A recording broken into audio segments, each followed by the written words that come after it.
Sheriff Crenshaw blocked the booth, arms crossed, grinning. Somebody left the cage open. We got a stray in here. Get up.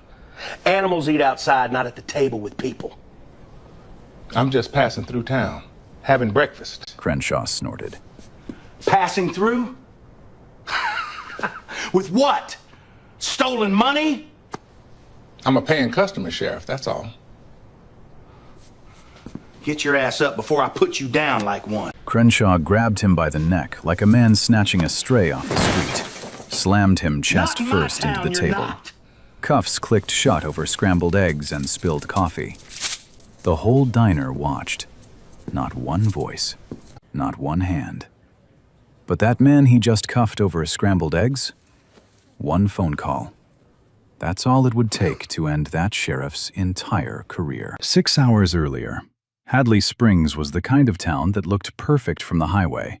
White church steeple poking up through the trees, a single stoplight swinging in the breeze, lawns cut clean, porches swept.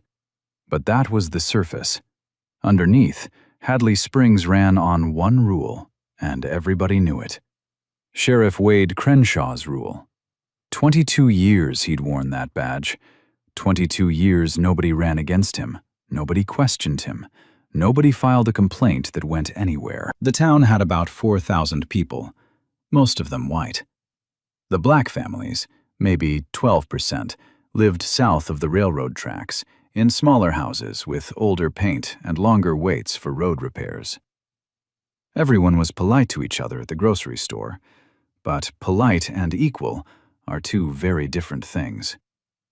And the man who kept it that way drove a cruiser with mirrored sunglasses on the dash and a Confederate flag sticker barely hidden under the visor.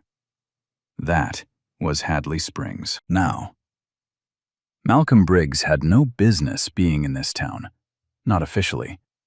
He'd driven in late Friday night from Houston, rented a silver sedan, nothing fancy. Checked into the Blue Bonnet Motel on Route 9. The teenager at the front desk swiped his card, handed him a key, and didn't look twice at the name. Malcolm Briggs, FBI Director. The highest-ranking law enforcement officer in the United States. But that night he wasn't the director.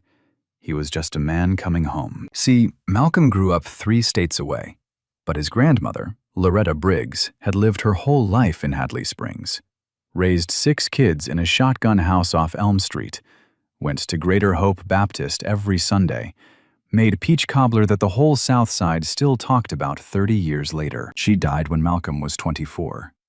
He was at Quantico then, first year of FBI training. He made it to the funeral, but after that, he never came back. Life moved too fast. The ranks kept climbing.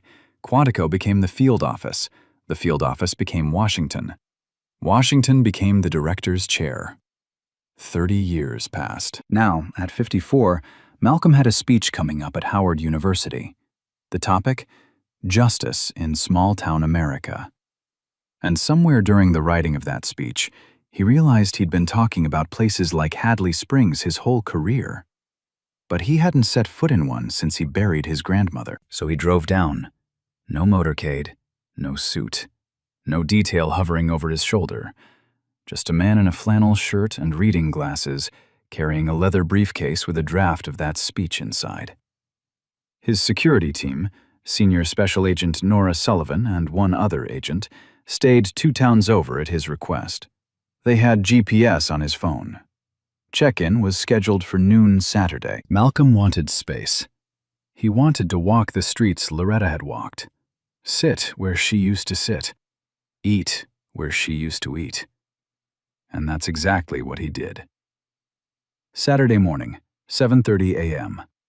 Malcolm pushed open the door of Sweetwater Diner. A little bell jingled above him. The smell hit first. Butter, bacon grease, coffee so strong it stung the back of your throat. The place hadn't changed much. Checkered tablecloths, vinyl booths patched with tape, a jukebox in the corner that still had Otis Redding on it. And behind the counter, Darlene Moore. 67 years old, silver hair pulled back, apron stained with a morning's worth of work. Malcolm sat at a corner booth, ordered black coffee, scrambled eggs, wheat toast, and grits. When he handed over his credit card, Darlene paused. "Briggs," she said softly. "You any relation to Loretta?" Malcolm looked up. "She was my grandmother." Darlene's face broke open into a smile. She pointed to a photo on the wall, a young black woman in a Sunday hat standing in front of Greater Hope Baptist. "That's her, right there. Sweetest woman God ever made." Malcolm stared at the photo for a long time. Then he nodded. "Yes, ma'am. She was." Darlene poured his coffee herself, extra hot, on the house, and for the next 30 minutes, Malcolm Briggs sat in that booth, reading the newspaper, eating eggs, and feeling something he hadn't felt in years. Peace. The grill sizzled. The AM radio hummed low. Sunlight stretched across the checkered tablecloth. It wouldn't last. At 8:05 a.m., the bell above the door jingled again. Sheriff Wade Crenshaw walked in like he owned the building, and, in a way, he did. Not on paper, but in practice. Every head in that diner turned, nodded, then looked away. That's how it worked. You acknowledged Crenshaw. You didn't challenge him. Deputy Jenny Dawson trailed behind him. 31 years old, blonde hair pulled tight under her hat, eyes always a half-second behind the sheriff's, watching him the way a dog watches a hand that's hit it before. Crenshaw's morning routine never changed. Coffee, biscuit, a lap around the room to remind everyone he was there. He slapped Earl Finch on the shoulder. "Earl, how's that fence coming?" "Almost done, Sheriff." "Good man." He nodded at two women in a booth near the window, winked at Darlene behind the counter. The whole room moved around him like water around a rock, natural, practiced, automatic. Then his eyes landed on the corner booth, a black man, alone, reading a newspaper, eating eggs like he had nowhere to be. Crenshaw's jaw tightened. He turned to Dawson and spoke low, but not low enough. "The hell is that?" Dawson glanced over, saw nothing out of place. A man eating breakfast. She said nothing. Crenshaw straightened his belt, tugged his hat down, and walked toward the booth with the kind of slow, deliberate stride that wasn't about getting somewhere. It was about making sure everyone saw him going. He stopped at Malcolm's table, stood over him, legs wide, one hand resting on his holster. Not sitting, not leaning, just towering. Malcolm didn't look up right away. He finished the sentence he was reading. Then he removed his glasses, folded them, set them on the table. "Morning, Sheriff." Crenshaw didn't return the greeting. "I don't know you," he said, "and I know everybody in this town. So I'm going to ask you once. What are you doing here?" "Having breakfast," Malcolm said. "Passing through." Passing through. Crenshaw repeated it like the words tasted bad. "From where?" "Houston." Houston. Crenshaw looked him up and down. Slow. The way you'd inspect something on the bottom of your shoe. "Long way to drive for some eggs." "I'm visiting family." Family. Crenshaw almost laughed. "You got family here? In Hadley Springs?" "My grandmother lived here. Loretta Briggs."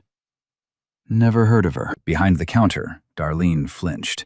Her hand curled around the dish towel. She'd known Loretta for 40 years. Everybody in this town had known Loretta, Crenshaw included. Malcolm saw it. He didn't react. He just said, "Well, she's been gone a long time." Crenshaw leaned forward, both hands flat on the table now, close enough that Malcolm could smell the tobacco and cheap aftershave. "Let me tell you how this works, friend. A stranger shows up in my town, driving a rental, no local ties I can verify. I have every right to ask questions. Now, show me some ID."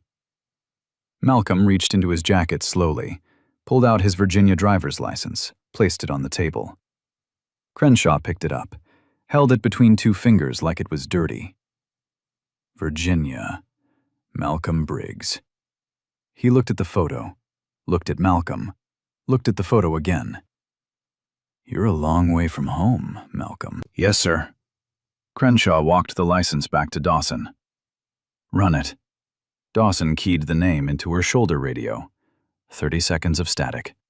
Then dispatch came back. Clean. No warrants, no record. Nothing. Dawson looked at Crenshaw. He's clear, Sheriff. A normal officer would have handed back the ID and walked away, maybe even apologized. That's what the law required. That's what basic human decency required.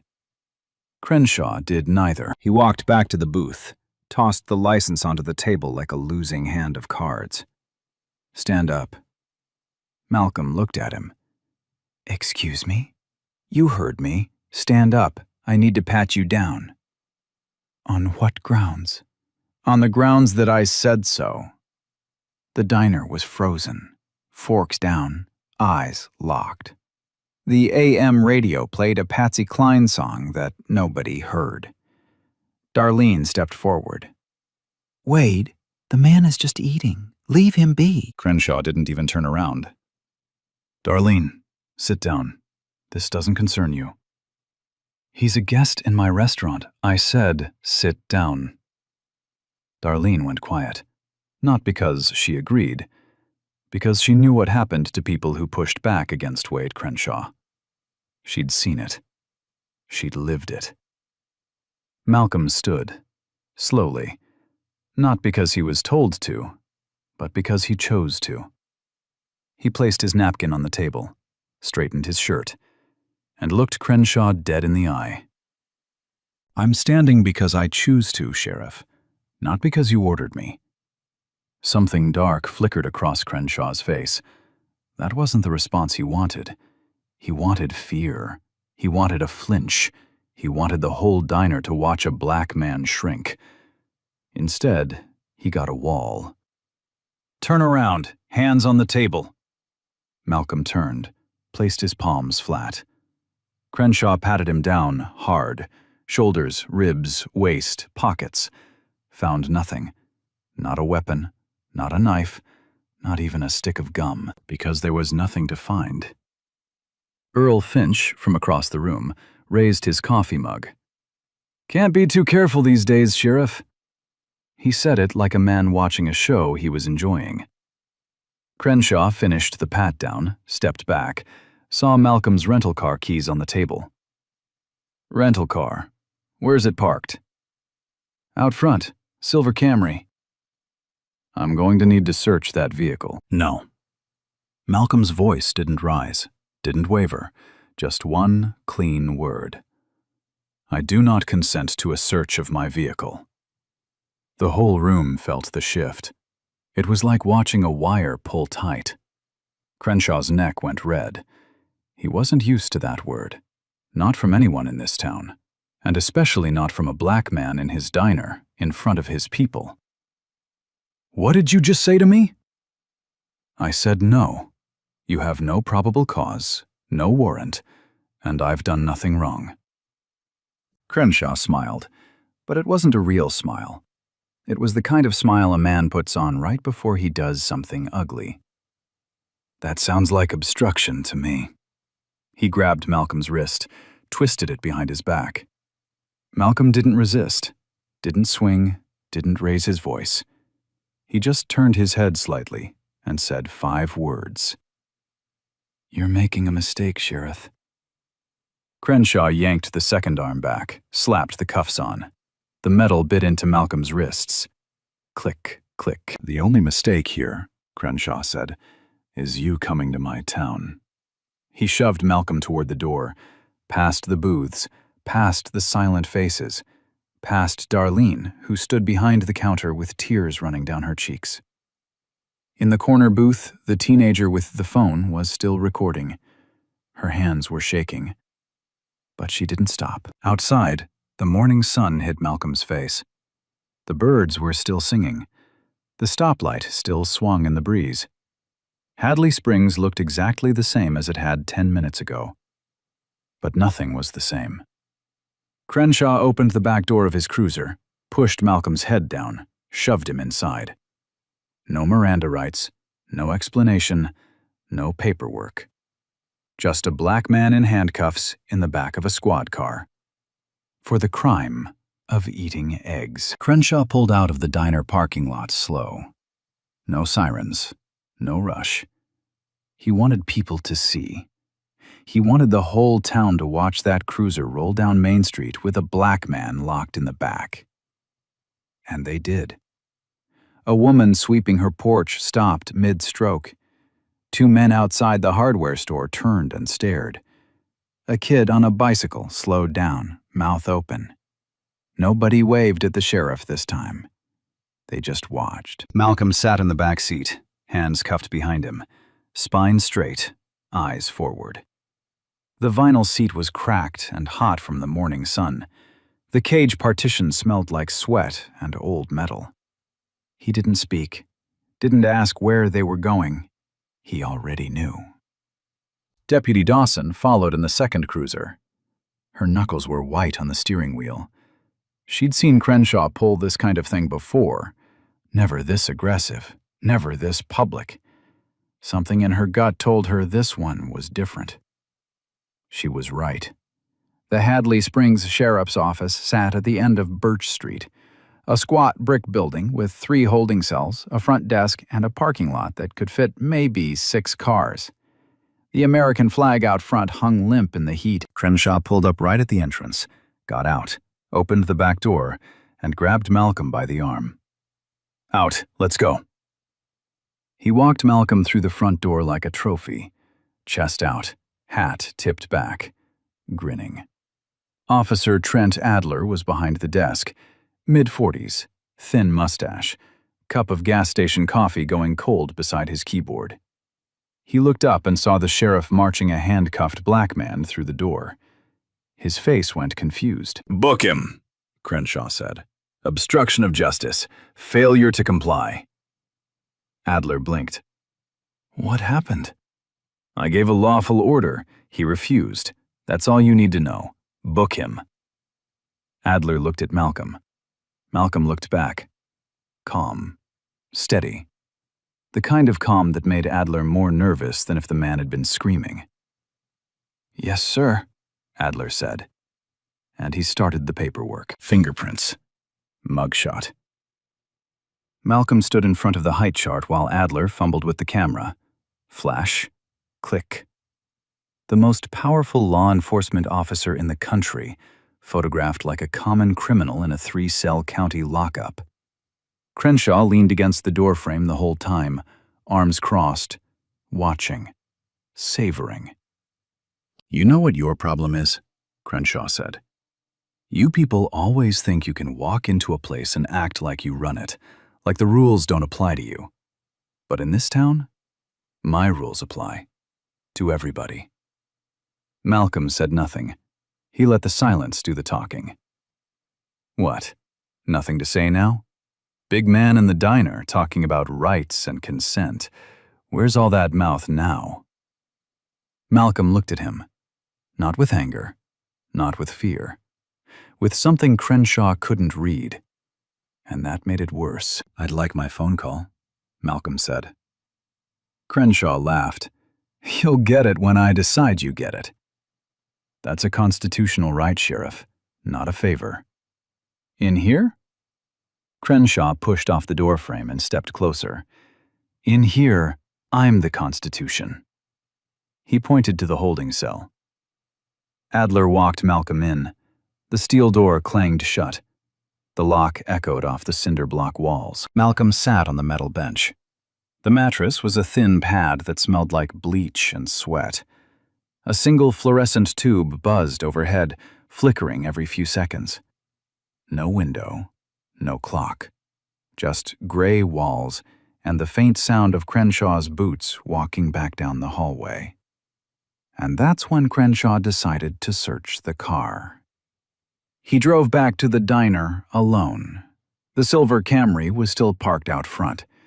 Crenshaw didn't have a warrant, didn't have consent, didn't have probable cause. He didn't care. He popped the trunk. Nothing. Checked under the seats. Nothing. Opened the glove box. Rental agreement, a pair of sunglasses, a pack of tissues. He almost closed it. Then he saw the leather briefcase on the passenger seat. He opened it. Inside, a manila folder marked Howard University, speech draft. A leather-bound notebook. A government-issued phone charger. And at the bottom, tucked inside a felt pocket, an FBI credentials case. Crenshaw flipped it open. The gold badge caught the light. The photo ID stared back at him. Malcolm Briggs, Director, Federal Bureau of Investigation. Crenshaw looked at it for 5 seconds, then he snorted. FBI Director. He said it out loud to nobody. Right, and I'm the damn president. He tossed the credentials back onto the seat, closed the briefcase, walked back to his cruiser. In his mind, the math was simple. A black man with a fake FBI badge, probably bought it online, probably trying to scam somebody. It never, not for 1 second, occurred to Wade Crenshaw that the badge was real. Because in his world, a black man could not be the FBI director. That job belonged to someone else, someone who looked like him. He drove back to the station, walked past Adler's desk, went straight to the holding cell, and sat in a folding chair across from the bars. So I searched your car, he said, casual, like he was talking about the weather. Malcolm looked up. Without a warrant. Found something interesting. An FBI badge. Crenshaw grinned. Real nice one, too. Where'd you buy it? eBay? That badge is real, Sheriff. Sure it is. And that makes you, what? The director of the FBI? He laughed, slapped his knee. Malcolm didn't blink. Yes, that's exactly what that makes me. Crenshaw stopped laughing, studied Malcolm's face for any crack, any smirk, any sign of a bluff. He found nothing but stone. For one brief second, one half-second, something cold moved through Crenshaw's chest. A whisper. A doubt. What if? Then he crushed it. You're full of it, he said, stood up, walked out. Back in the hallway, Dawson was waiting. She'd been listening. Sheriff, she said quietly, I saw that badge when you brought his things in. It looked real. It's fake. Maybe we should just verify. I said it's fake, Dawson. Drop it. Dawson dropped it.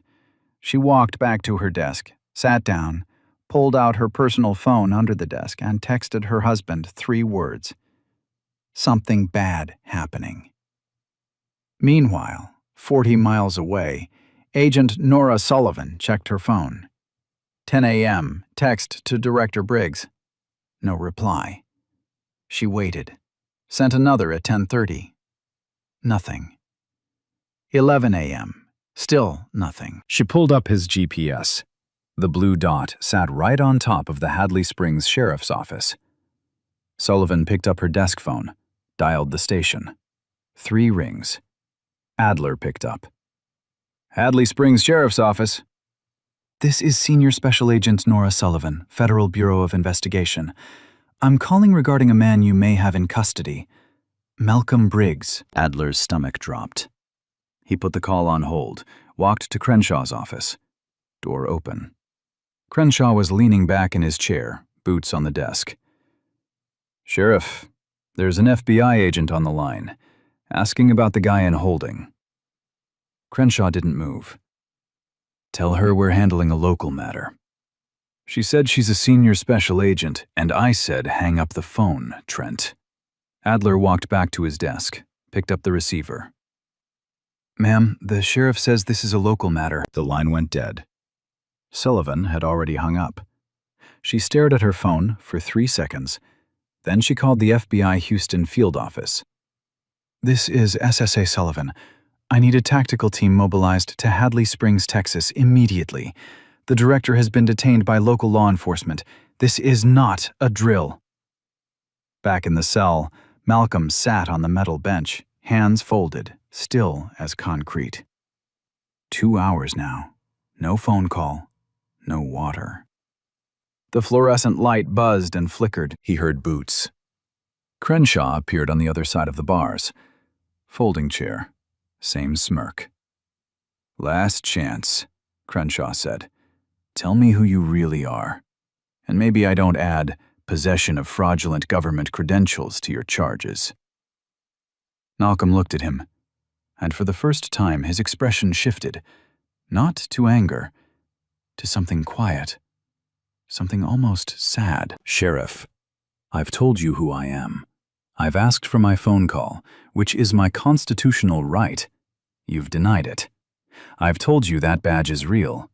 You've laughed at it. Everything that happens from this point forward is on you. Every single consequence. On you." Crenshaw tilted his head. "Is that a threat?" "No," Malcolm said. "It's the last bit of mercy you're going to get." The fluorescent light flickered. The station was quiet. And somewhere on a highway outside of Houston, 3 black Suburbans were doing 90 miles an hour, headed straight for Hadley Springs. 12:47 p.m. Hadley Springs had never seen anything like it. 3 black Chevrolet Suburbans rolled down Main Street in a tight line. No sirens, no lights.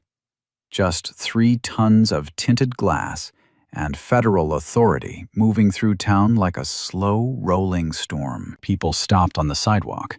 A man dropped his grocery bag. The woman at the post office stepped outside and just stared. The Suburbans pulled into the sheriff's station parking lot. Perfect V formation. Engines cut. Silence. Then the doors opened. Agent Nora Sullivan stepped out first. Dark suit, FBI badge on her hip, sidearm visible, sunglasses off. Her face was the kind of calm that came right before someone's life fell apart. 6 agents followed, all suited, all armed, all moving with the kind of precision that only federal training puts into a person's walk. Sullivan pushed through the station's front door. The hinges groaned.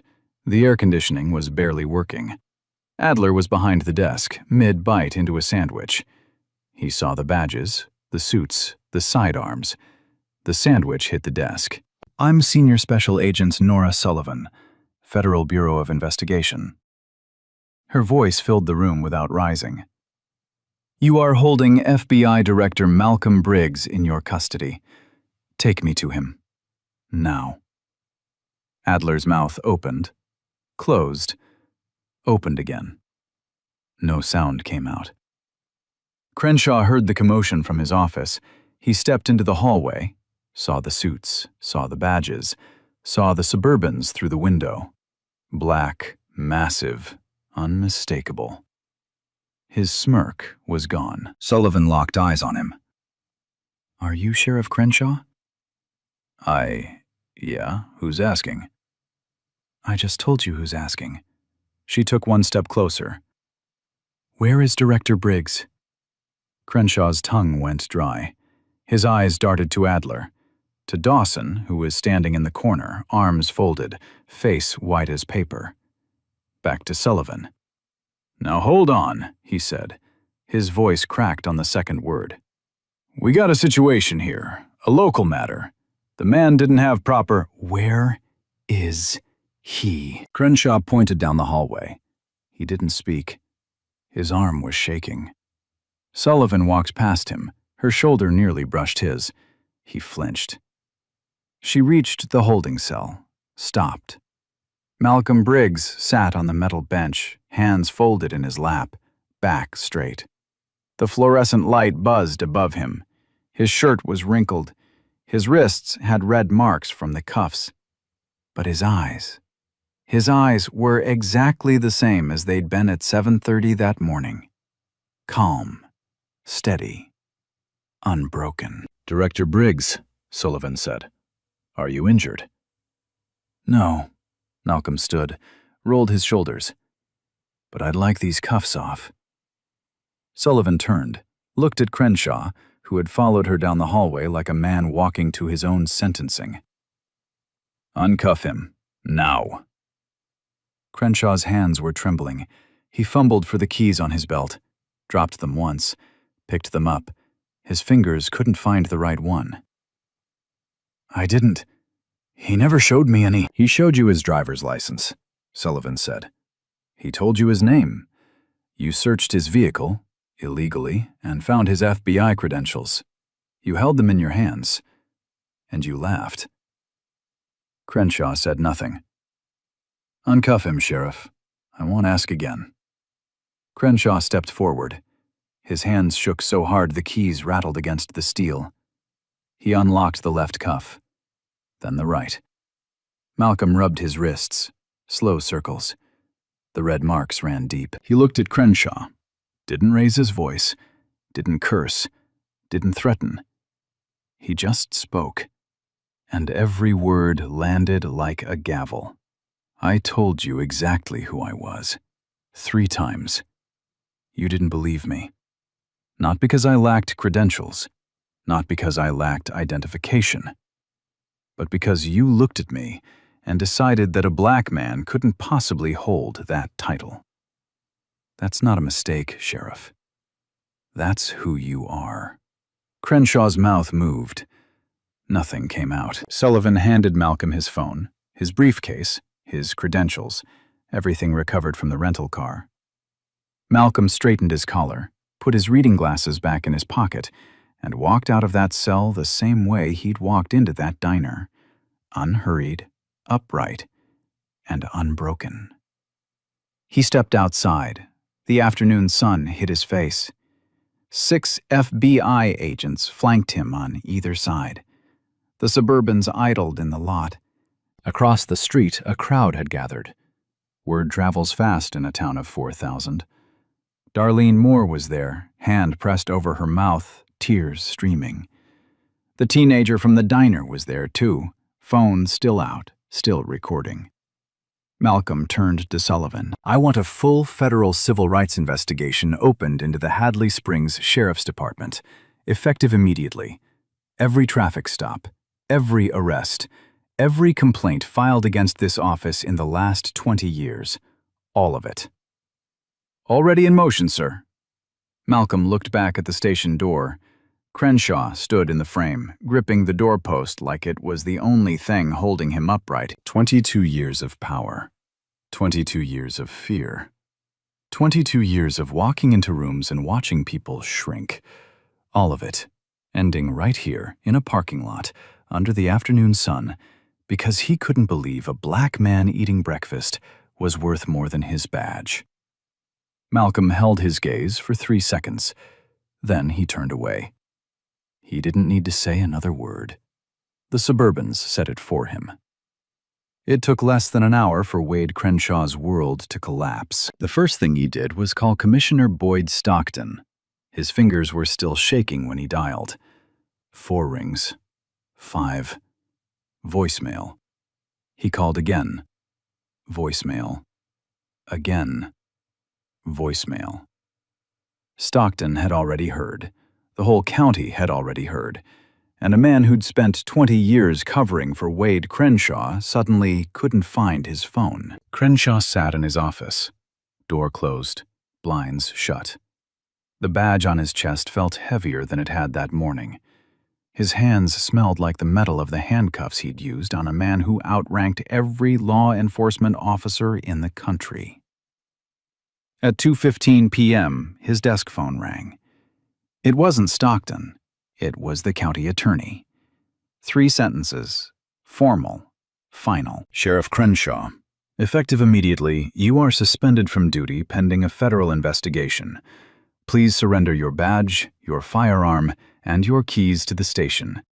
Do not contact any member of your department until further notice." Crenshaw set the phone down, stared at the wall. 22 years. 22 years of running this town. And it was over before dinner. He unclipped the badge, set it on the desk. It made a small sound against the wood. Quiet. Almost nothing. But it was the loudest thing he'd ever heard. Outside, the parking lot was chaos. 2 news vans had already arrived from Tyler. A reporter from the Houston Chronicle was on the phone, pacing back and forth, scribbling in a notebook. A helicopter, news chopper, circled overhead, low enough to rattle the windows. Crenshaw stepped outside. He didn't know what he expected. Maybe silence. Maybe nothing. Instead, he found Malcolm Briggs standing by the lead Suburban, phone to his ear, surrounded by agents. Crenshaw walked toward him. Slow. Hat in his hands now, not on his head. A small thing, but it said everything. "Director Briggs," he started. His voice was different, smaller. "Sir, I want you to know, this was a misunderstanding. I was doing my job. I didn't know." Malcolm lowered the phone, looked at him. Not with rage, not with satisfaction, with something worse. Clarity. "Your job," Malcolm said. "Let me tell you what your job was this morning, Sheriff. Your job was to protect every person in this county, every single one, regardless of what they look like, where they come from, or what they're eating for breakfast." He took one step closer. "What you did in that diner wasn't law enforcement. It was bigotry with a badge. And the fact that you're standing here calling it a misunderstanding tells me you still don't understand what you did." Crenshaw opened his mouth, closed it. His eyes were wet, not from guilt, from fear. The fear of a man who just realized the ground he'd been standing on for 2 decades was never solid. I'm sorry." "No," Malcolm said quietly. "You're scared. That's not the same thing." He turned away. The conversation was over. That's when Deputy Jenny Dawson stepped forward. She'd been standing near the station entrance for the last 20 minutes, watching, listening, turning something over in her hands, a USB drive. She walked straight to Agent Sullivan, didn't look at Crenshaw, didn't hesitate. "Body cam footage," she said, "from this morning. Everything from the diner to the station. And my written statement, 6 pages. I'll testify." Sullivan took the drive. "Thank you, Deputy." Dawson nodded. Then she looked at Crenshaw, just once. And the look on her face wasn't anger. It was exhaustion. The exhaustion of a woman who had watched this happen too many times and finally decided she was done watching. By 6 p.m., the teenager's diner video was on Twitter. By 8 p.m., it had 4 million views. By Sunday morning, every major news network in the country was running the same headline. "Small-town sheriff arrests FBI director for eating while black." CNN Fox. MSNBC. ABC. The story was everywhere. The diner video played on loop, Crenshaw kicking the booth, grabbing Malcolm's neck, slamming cuffs on. Dawson's body cam footage filled in the rest. The station, the mugshot, the denial of a phone call, the mocking of the FBI badge. Together, the 2 videos told a story that no press release could spin, no attorney could reframe, no apology could undo. Crenshaw's lawyer released a statement Saturday night. An unfortunate case of misidentification. Nobody bought it. Not one person. Commissioner Stockton held a press conference Sunday morning. He stood behind a podium, sweating through his shirt, and said the words he thought would save him. "The actions of Sheriff Crenshaw do not represent the values of Hadley County." 22 years. He'd signed off on every budget, every complaint dismissal, every quiet transfer. And now he stood there pretending he'd never met the man. The cameras kept rolling, and Hadley Springs kept burning. The FBI Civil Rights Division landed in Hadley Springs on Monday morning. 4 investigators, 2 analysts, a federal prosecutor from the Southern District of Texas. They set up in the conference room of the only hotel in town, the Blue Bonnet Motel, same place Malcolm had checked into 2 nights before. They started with the records. 20 years of traffic stops, 20 years of arrest reports, 20 years of complaints. The Hadley Springs Sheriff's Office kept everything in filing cabinets. No digital backup, no external oversight. Just paper, locked in a room that only Crenshaw had the key to. They broke the lock on Tuesday. What they found inside was worse than anyone expected. 342 traffic stops of Black and Latino drivers on the same stretch of Highway 12 over the past decade. 41 stops of white drivers. Same road, same speed limit, same 10-mile stretch. The ratio wasn't a pattern, it was a policy. 14 excessive force complaints, every single one filed by a person of color, every single one dismissed, and every single dismissal signed by the same hand, Wade Crenshaw. 3 cases where charges were fabricated from nothing. A Black teenager arrested for loitering outside his own house. A Latino truck driver detained for 12 hours over a suspicious cargo manifest that turned out to be a grocery delivery. A Black woman pulled over for a broken taillight that wasn't broken. The deputy's body cam proved it. All 3 cases buried. All 3 complainants pressured into silence. And then they found the shredder logs. Crenshaw had ordered Adler and 2 previous deputies to destroy complaint records on 4 separate occasions. The deputies kept copies, not out of bravery, but out of self-preservation. They knew one day the walls would close in. They just didn't know it would be because of a plate of scrambled eggs. Deputy Dawson cooperated fully. She sat in that motel conference room for 9 hours over 2 days. She gave them everything. Names, dates, patterns, internal conversations she'd overheard, orders she'd been given that she knew were wrong. "He told me once," she said, voice steady, eyes red, "that the South Side needed to be reminded who was in charge at least once a month. Those were his exact words, once a month." 2 former deputies came forward within the week. Their testimonies matched Dawson's, nearly word for word. The culture inside that department wasn't just toxic, it was engineered. Crenshaw hadn't inherited a broken system, he'd built one. The federal grand jury convened 6 weeks later in Houston. The indictment came down on a Thursday. 23 counts. Deprivation of civil rights under color of law. 18 U.S.C. Section 242. 4 counts. 1 for Malcolm Briggs, 3 for the fabricated arrest victims. False arrest and unlawful imprisonment. 2 counts. Illegal search and seizure. 4th Amendment violation. 2 counts. Obstruction of justice. Denying Malcolm's phone call, dismissing FBI credentials, ordering Adler to hang up on a federal agent. 3 counts. Pattern of civil rights abuses. Enhanced charges based on the 20-year record of racial targeting. 12 counts. Total, 23 federal charges. No bail. Crenshaw was arrested at his home at 6 a.m. on a Friday. He was eating breakfast when they knocked. The irony was not lost on anyone. Commissioner Boyd Stockton was indicted separately. Conspiracy to obstruct justice, destruction of public records, failure to report civil rights violations. 8 counts. His 20-year partnership with Crenshaw, the budget approvals, the complaint dismissals, the quiet transfers of deputies who asked too many questions, all of it laid out in black and white.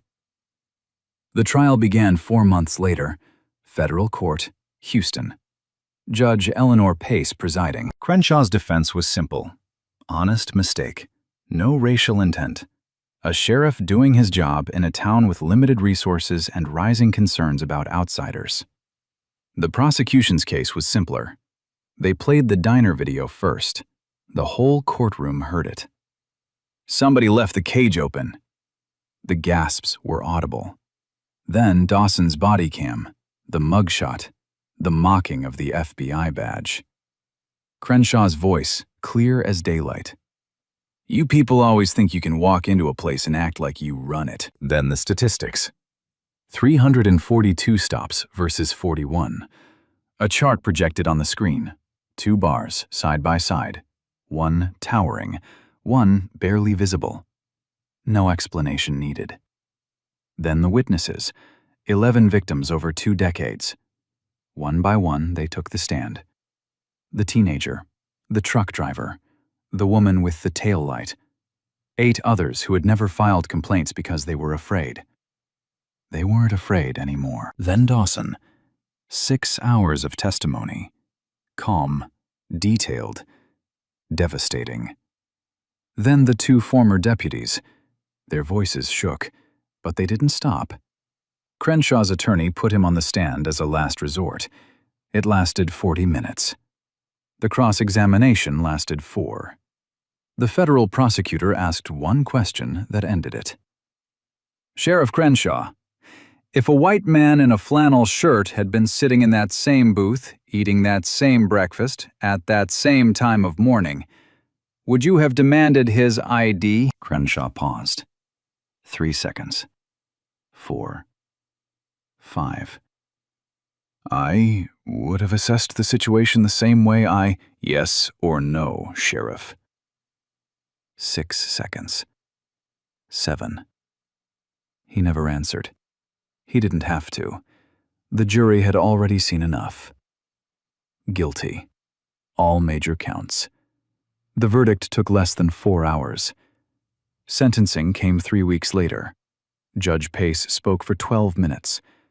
The courtroom was silent. Mr. Crenshaw, the badge you wore for 22 years was a symbol of public trust. You turned that symbol into a weapon. You used your authority not to protect, but to control, to humiliate, and to harm. You targeted people based on the color of their skin. You destroyed evidence. You silenced victims. And when you held the credentials of the FBI director in your own hands, you could not, you would not, believe that a black man could hold that title. This court will not tolerate the corruption of law enforcement into an instrument of racial oppression. 12 years. Federal prison. No early parole on the civil rights charges. Pension revoked. Stockton. 4 years. Permanent ban from public office. Crenshaw stood when they read the sentence. His legs buckled slightly. The marshals caught his arms. He looked at the gallery, the cameras, the reporters, the faces of the 11 people he'd spent 20 years silencing. None of them looked away. 3 weeks later, Hadley Springs held a community meeting at Greater Hope Baptist Church. Standing room only. Darlene Moore stood at the front. Her voice cracked twice, but she didn't stop. I've been afraid in this town for 40 years, she said. Afraid to speak. Afraid to complain. Afraid to look that man in the eye. I'm 67 years old, and this is the first time I feel like I can breathe. The room didn't applaud. They just cried. Together. A special election was held the following month. The new sheriff, the first in Hadley Springs history to undergo mandatory federal civil rights training, took office on a Monday. That same week, Malcolm Briggs stood behind a lectern at Howard University. The auditorium was packed, standing room only. He didn't mention Hadley Springs by name. He didn't have to. I sat in a jail cell not long ago, he said. Not because I broke a law, but because someone with a badge decided that my skin was a crime. And I want every person in this room to know the system that put me in that cell is the same system I've spent my life trying to fix. And I'm not done. The room stood. Every single person. So, where are they now? Malcolm Briggs stayed on as FBI director, but something shifted after Hadley Springs. He launched a nationwide initiative, a federal oversight program targeting small-town police departments with repeated civil rights complaints. The kind of departments that operate in the dark. The kind where one man wears the badge and writes the rules, and nobody checks the math. The program was named the Loretta Briggs Community Trust Initiative, after his grandmother. The woman in the Sunday hat on the wall of Sweetwater Diner. Malcolm still visits Hadley Springs when he's in Texas, drives the same silver rental sedan, sits in the same corner booth, orders the same thing: black coffee, scrambled eggs, wheat toast, and grits. Darlene still pours his coffee herself, extra hot, on the house. The photo of Loretta Briggs is still on the wall, but now it sits inside a gilded frame. Darlene bought it the week after the trial. "She deserved better than a thumbtack," she told a reporter. "She always did." Wade Crenshaw is serving his sentence at a federal correctional facility in Beaumont, Texas. He lost his pension, lost his house, couldn't keep up the payments, lost his wife. She filed for divorce 3 months into the sentence. His name shows up now in law enforcement training academies across the country, not as a lesson in policing, as a warning. Cadets study his case the way medical students study malpractice. What went wrong? Where the system failed? How one man's unchecked authority poisoned an entire community for 2 decades. His mugshot, the one taken the morning they arrested him at his own breakfast table, is projected on a screen in a classroom in Quantico. The same Quantico where Malcolm Briggs started his career 30 years ago. Commissioner Boyd Stockton completed his 4-year sentence. He was released to a town that no longer recognized him. No office, no allies, no handshake at the diner. He moved to Arkansas. Nobody followed. Deputy Jenny Dawson served as interim sheriff for 6 months during the transition. She did the job quietly. No speeches, no press tours. She answered every complaint personally. She reviewed every traffic stop. She unlocked the filing cabinet in the back room and left it open. After 6 months, she resigned. Took a position with the Department of Justice Civil Rights Division as a field consultant. She travels to small towns now, the kind of towns that look perfect from the highway. She sits down with deputies and officers and asks one question: "What are you afraid to report?" Most of them answer, "I spent years watching it happen," she told a journalist. "I told myself I was waiting for the right moment, but there's no right moment. There's just the moment you decide you're done being part of it." Hadley Springs changed. Not overnight, not all at once, but it changed. The Confederate memorial in the town square was removed by a public vote, 71 to 29%. It took 3 hours to take down what had stood for over 60 years. A few people protested. Most people watched in silence. Some of them cried. Not from loss, from relief. A community oversight board was established for the sheriff's department. 5 members, elected, 3 of them from the south side of the railroad tracks. For the first time in the town's history, the people most affected by policing had a seat at the table where policing was discussed. Sweetwater Diner is still open. Busier than ever, actually. People drive in from 2 counties over now. Not for the eggs, though the eggs are still good. They come because of the story. They come because of the photo on the wall. They come because Darlene Moore taped a framed copy of the Constitution right next to Loretta Briggs's picture. "So nobody forgets what rats look like," she says, every time someone asks. Every single time. If that question hits you somewhere real, drop your answer in the comments. I want to hear it. Not the perfect answer, the honest one. And if this story made you feel something, share it. Send it to someone who needs to hear it. Hit that like button, subscribe if you haven't. Because stories like this, they don't change the world by themselves. They change the world when people pass them on. I'll see you in the next one. 22 years behind that watch, and it all came apart over a plate of scrambled eggs. But here's what I keep coming back to. Crenshaw had Malcolm's FBI credential in his own hands. Look right at the badge, right at the photo, I laughed, not because the evidence wasn't there, but because his mind had already decided what a black man could and couldn't be. And that's the thing about prejudice, it doesn't just lie you to other people, it lies you to reality. Crenshaw didn't lose his career because Malcolm was powerful. He lost it because he was so locked inside his own virus that the truth was staring him in the face, and he couldn't see it. That's not just a mistake, that's a prison you build for yourself. So here's what I want you to see tonight. When someone decides who you are before you open your mouth, who really the ones in handcuffs, them or you? And if you ever been that person in the book, eating your breakfast, minding your business, and still not being enough, I see you. Drop your answer in the comments, not the perfect ones, the honest one.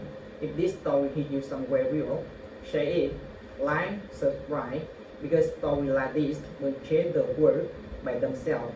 They change the world when people pass them on. I'll see you in the next one.